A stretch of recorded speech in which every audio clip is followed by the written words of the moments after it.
সুন্দর, আসমান সুন্দর, জমিন সুন্দর, সুন্দরী সুন্দরী পাল্লা। জানি না কত সুন্দর তুমি আল্লাহ।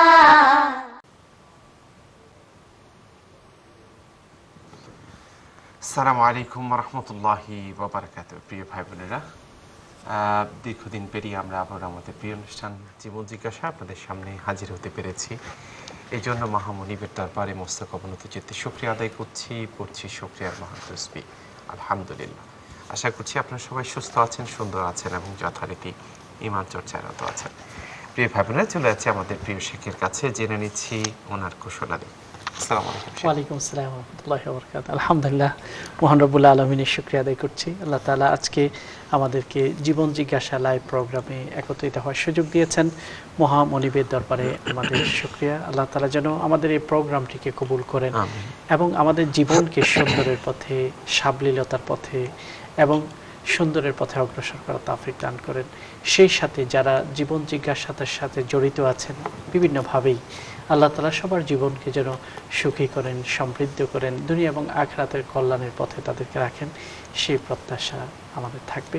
আমরা শাওয়াল মাস শেষ করে জিলকাআদা মাসে চলে এসেছি এবং নতুন একটি মাস এবং নতুন একটি সংকল্পের সময় আমাদের কাছে এসেছে।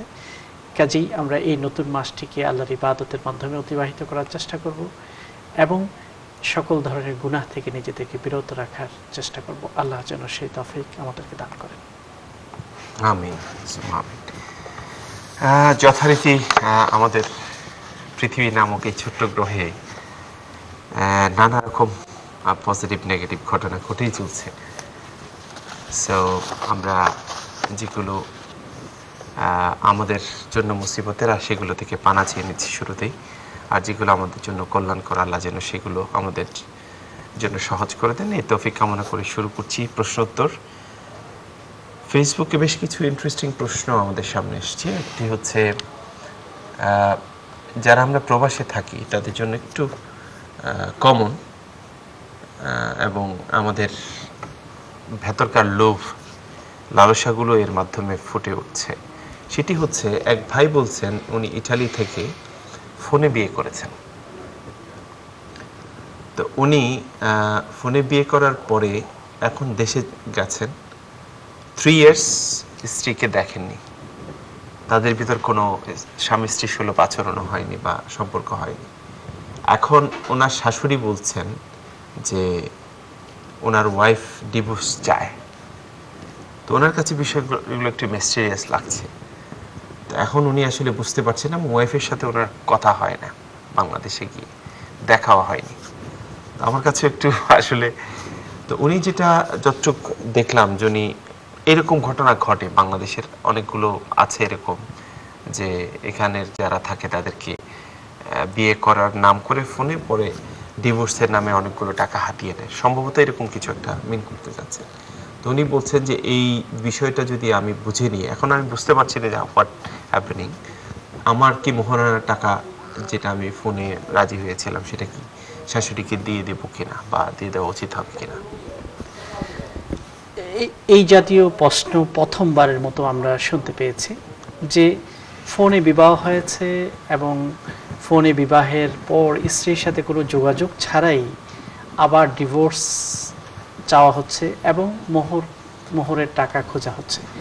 এই প্রথম আমি এই জাতীয় চক্রান্তের কথা অথবা এই জাতীয় একটি অপকৌশলের কথা শুনতে পেলাম। যদি এটা অপকৌশল হয়, আসলে কোনো মেয়ের বিবাহ হয়নি, শুধুমাত্র বিয়ের নাম করে যে এরকম করা হয়, সেটা বড় অন্যায় কাজ। কিন্তু একজন বুদ্ধিমান ব্যক্তি যিনি প্রবাসে থাকেন, তাকেও তো এত সহজে প্রতারিত হওয়া কথা না।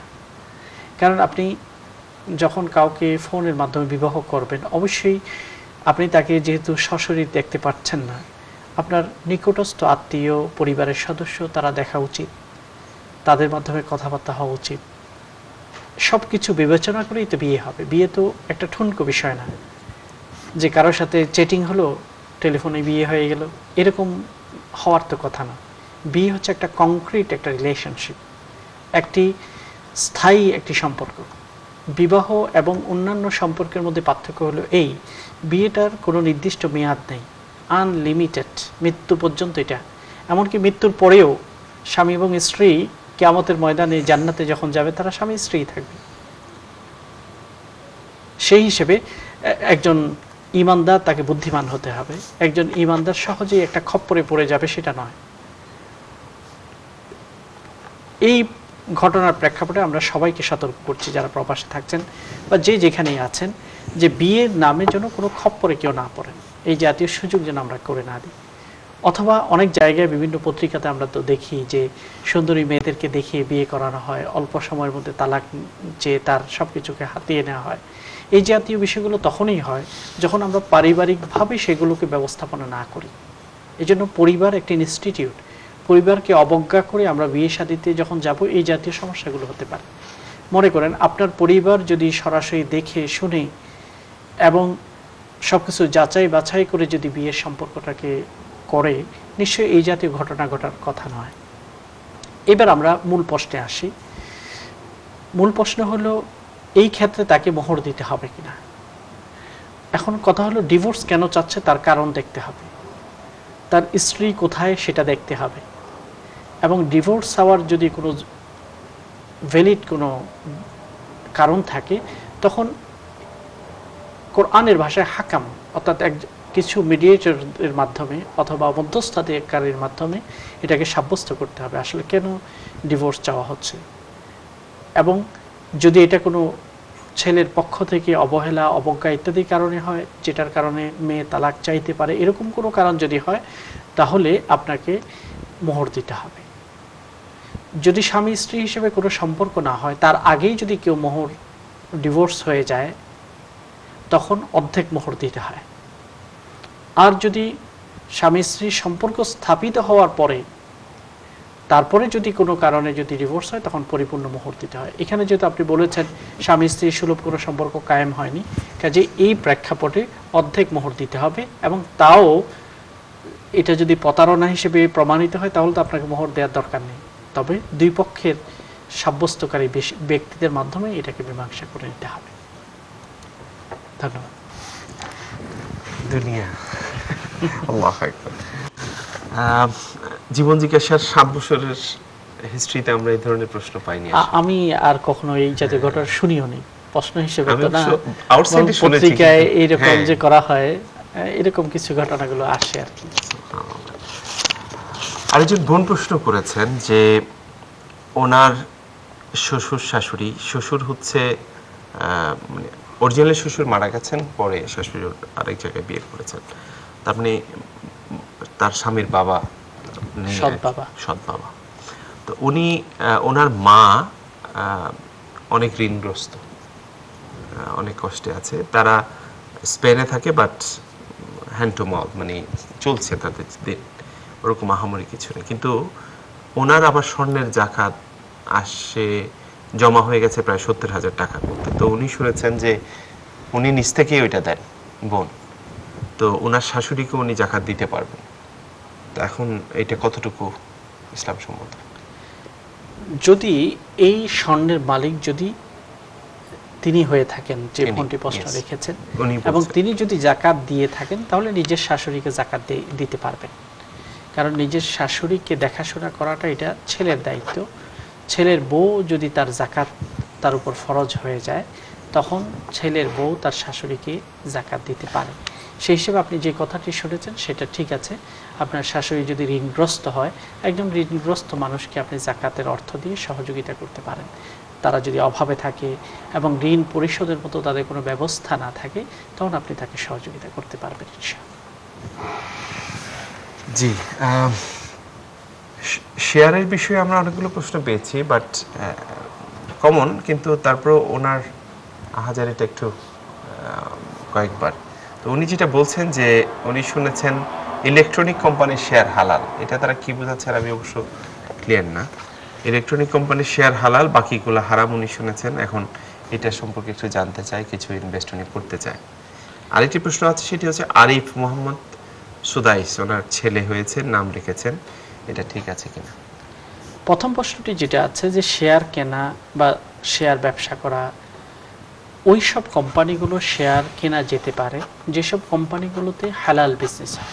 আপনি যেমন বলছেন যে ইলেকট্রনিক্স গুডস উৎপাদন করা হয় বা বিতরণ করা হয় বা এই জাতীয় যেগুলো আছে, সেটা অবশ্যই এখানে সাধারণত হারাম কিছু দেখা যাচ্ছে না।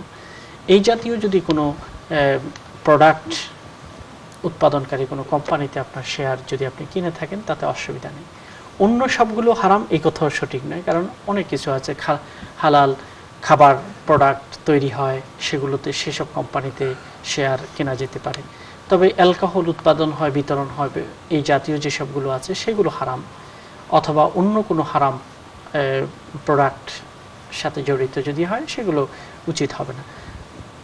এর অর্থ হলো এটাই যে বিভিন্ন কোম্পানির শেয়ার কেনা এবং সেগুলো দাম বৃদ্ধি পেলে বিক্রি করা, এটা জায়েজ আছে, করা যেতে পারে। তবে শর্ত এটাই যে এটা হালাল উপায়ে সেটার বিজনেসটা হতে হবে।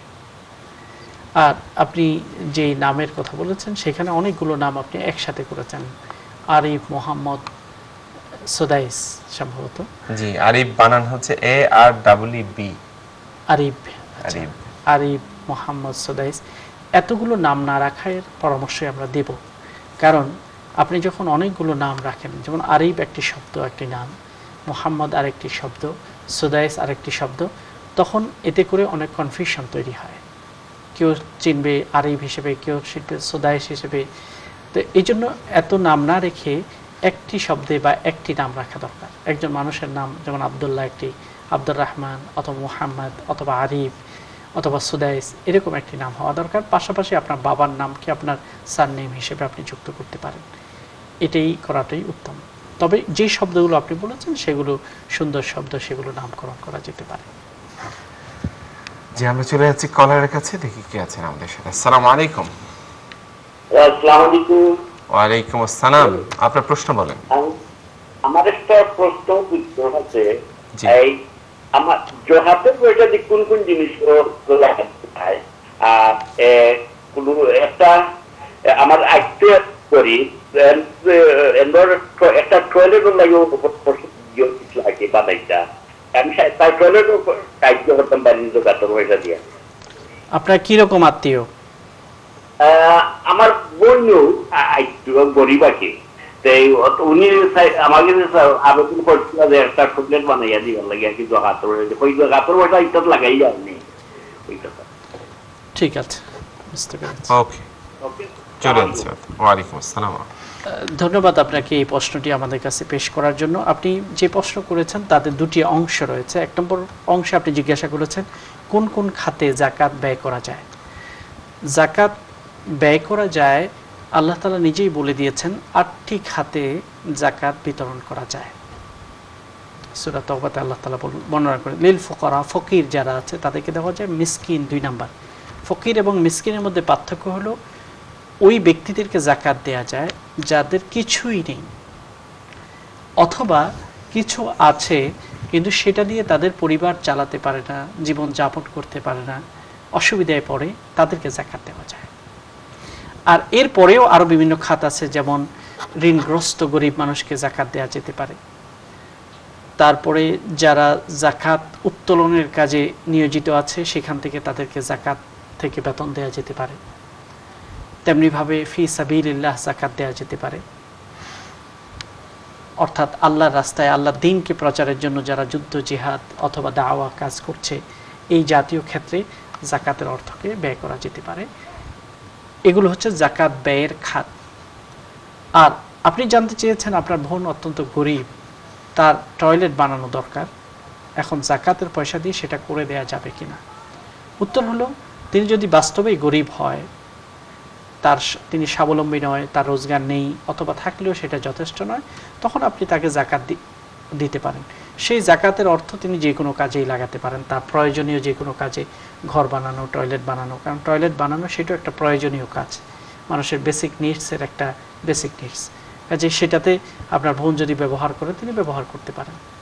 নিজের বোন যখন বিয়ে শাদী হয়ে যায় এবং তাদের সংসার হয়ে যায়, তারা যদি দরিদ্রতায় থাকে অথবা তাদের সচ্ছলতা না থাকে, তখন জাকাতের অর্থ তারা গ্রহণ করতে পারে। ধন্যবাদ। জাযাকুমুল্লাহ। প্রিয় ভাই বোনেরা, চলে যাচ্ছি ছোট্ট একটি বিজ্ঞাপন বিরতিতে, ফিরে আসবো ইনশাআল্লাহ দ্বিতীয় সেগমেন্টের সাথে করে। আশা করছি আপনারা আমাদের সাথে থাকবেন। আসসালামু আলাইকুম ওয়া রাহমাতুল্লাহি ওয়া বারাকাতুহু। আসমান সুন্দর, জমিন সুন্দর, সুন্দরী সুন্দরী পাল্লা। জানি না কত সুন্দর তুমি আল্লাহ।